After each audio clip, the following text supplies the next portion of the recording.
Morning, everybody. I hope you're well on this Saturday morning. I'm here in the confines of my office, kind of quiet here right now, but wanted to share with you, obviously so many of us who are working through the scriptures, reading through Bible, come across a passage of scripture we've seen multiple times over the years. And suddenly when you see it, it takes on new meaning. And I was coming across a passage of scripture in John 13 where Jesus is about to wash his disciples' feet.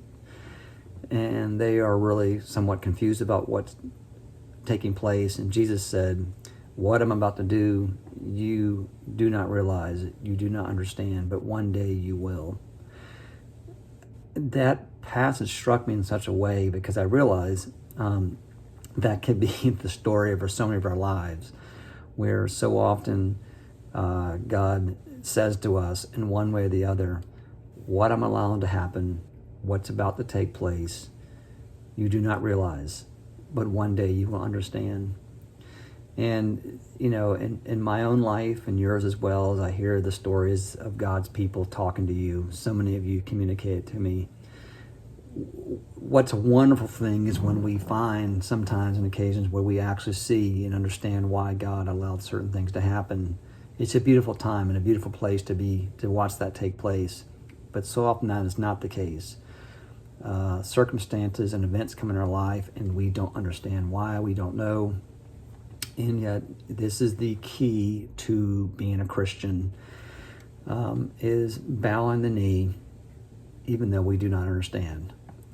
I think one of the most penetrating verses in the Bible is in Job, where he says to God, "Even though he slay me, yet will I trust in him." And in other words, I don't understand what's happening. I don't understand why God's allowing this to happen. And yet I am still going to seek after him. He is still be the very thing that I will make the center part of my life. And this is what Jesus said to the disciples. They had no clue about what was about to take place. Him not only washing the feet, but he was about to walk a road that no one wanted him to walk. And yet it led to the greatest act of redemption in the history of the world.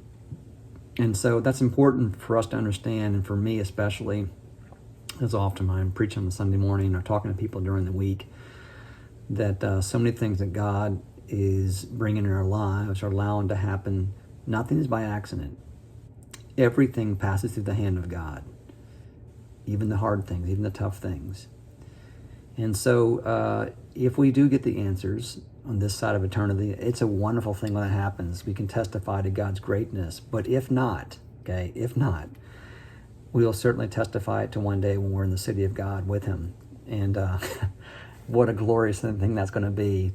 As I've said often, I heard this years ago from a minister who was a mentor to me in Charlotte, that the first word out of our mouth when we get to heaven, when we see Christ for the first time and we see everything laid out in our lives and why God allowed certain things to happen in a certain way, the first word out of our mouth is going to be, "Oh, okay. Oh, okay. That's why you allowed that to happen. Okay, that makes sense." But until then, we submit, even we do not understand. Jesus is saying to us again, here on the Saturday morning, as he says every day to us, what I'm now doing, you may not realize, but one day you will understand. And I'm looking forward to that day with all of us and with you, that one day we'll be sitting around a table at the banquet, the city of God, and we'll be talking about these very things that I'm talking about right now.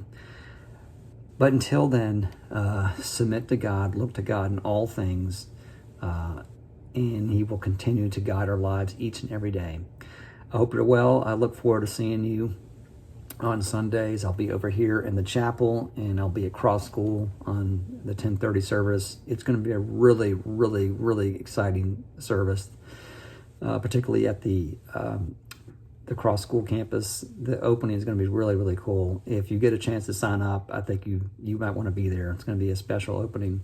But if not, the Story campus, here at the chapel, other places, God is on the move. He's at all places, and so we hope you can make it. I'm looking forward to seeing each one of you again as people are slowly beginning to trickle in as we move in through this pandemic. God is still in control. And because of that, we give thanks. Anyway, I'll see you soon. I love you guys. I'm praying for you, and God bless.